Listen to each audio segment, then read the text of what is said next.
Alright, decided to make a quick video here for anyone who's going to work on their kids or their own, I think, KTM shocks. On the rear shock, you do not have, I'm not sure where it stops, but this is the 2020 65 and it was on a 2015 65. You do not have a normal fill bolt or fill valve for the rear shock. So if you want to check your pressure, fill it up, anything like that, you're going to need a special tool and special part. So I'm trying to find, let me get this thing out the way here.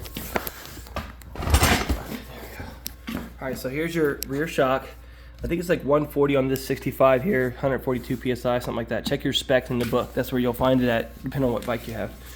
On the bottom, you have this, let's see if I can point to it, rubber grommet that blocks off a port. And when you pop that out, you'll see a bolt in there. Let me see if I can zoom in on it. Get it to focus a little. Come on, thing. We'll try this way. There we go. So this bolt's been replaced, and I'm about to show you what I'm talking about right now. When you take that bolt out to fill it up or anything, you're going to lose all your air. Okay, nitrogen actually is what's supposed to be in there, and you'll need a special tool and a special part to fill it back up. You will not be able to do it otherwise.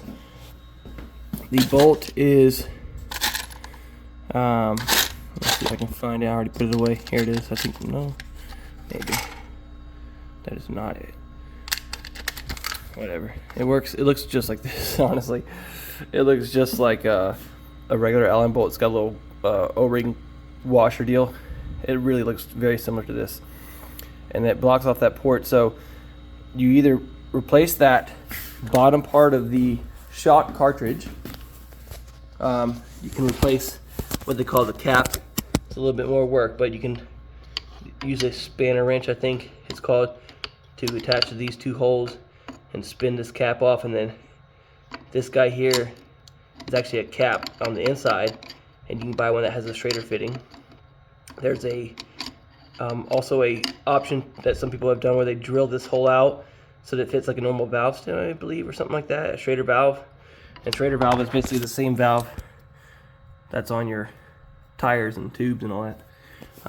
Or you can buy, I think the easiest fix to do, or the way to charge it or check it, is to buy this bolt from Race Tech. It's the only one that I think makes it. It's basically a bolt with like a grommet that has a,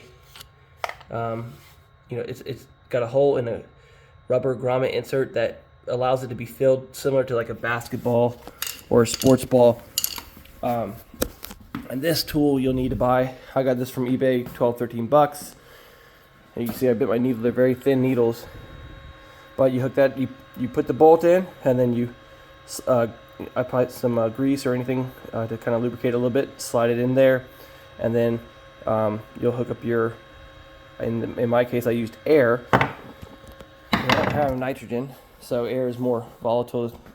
It will cause its own sets of problems, but better than having, I think I measured 40 psi and I was supposed to have 140.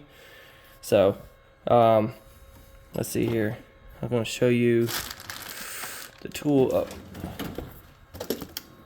Use a tool like this. This is the common now with the air forks. High pressure air pump. This one's battery powered. You just hook it up to your Schrader valve and then fill it to spec. I checked it twice. It holds pressure just fine. It allowed me to fill the cartridge back up. This is something you're going to want to do or check probably every couple months due to the use of the bike. So however you're using it, if it's a lot or little. But that's something that will deplete over time. Even with nitrogen, I've seen that deplete the charge. So check your shock pressure. It will affect the way the bike rides, and the way you're going to have to do it on these KTMs is with a couple options, but the one I found the easiest is the needle valve bolt and needle fill adapter. Okay.